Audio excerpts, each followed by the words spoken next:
Bai, eta Joriz, momentu hauetan, ez, COVID-19aren une hauetan, eta nazio batuak 2030erako helburu bezala markatuta dauzkaten irizpideekin, ez, sustengarritasuna, merkatua, bertokoa, nola ikusten duzu bai Idiazabal gaztaren eta bertoko bertan ekoizten den gaztaren etorkizuna? Bari uste ondo.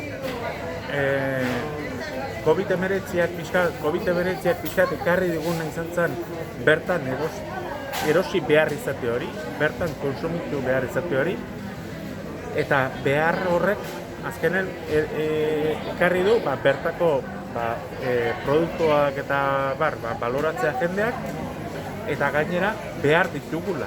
Ez bakarrik, ala beharrez hori konsumitu behar izan ditugula, baizik eta konturatu garela baita ere, bertan badauzkegula produktu beharrak, baina gaina behar ditugula bertako produktuak, ze berriz ere horrelako antzeko egoera baten zehatu ezkio edo beti ezin dugula dependitu bestengan, ez? Eta nik uste horren, gauza horren hildo horretan, aspektu horretan, ondo etorri den gauza bat izan dela COVID-19 egoera santu hau.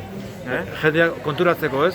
Bai, eta pixa baloratzeko baita ere, ze produzio dauzkagun hemen ingurun, bertan, eta gainera produzio hori oso erakargarri diela, eta produktu ona dela, eta bertan produktu ona daukagula, eta hori ondo etorri da.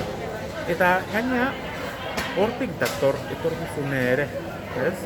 Ez da desu nahi, kanpokoa ez da nik ezagutu behar, ez da nik konsumitu behar, baina bertako konsumitzek kriston garrantzia daukela, eta nazio batuen zeak eta horti datoz, nik uste dana horti datorrela, eta hemen ere hausnarketa bat inbarko den dukela, modelo produktibok ere pixka eta nola eman ditzazkegun, bai etorkizun eukitzea, alegie jendea eukitzea hartzantzan, abeltzantzan, hemen bertan esnea produzitu aldizateko, eta baita ere, hemen bertan ekoizutako esne hori transformau eta zeiteko, Eta horiek, persona horiek, hortik bizi behar duen persona horiek, ahalik eta hobeto nola bizi.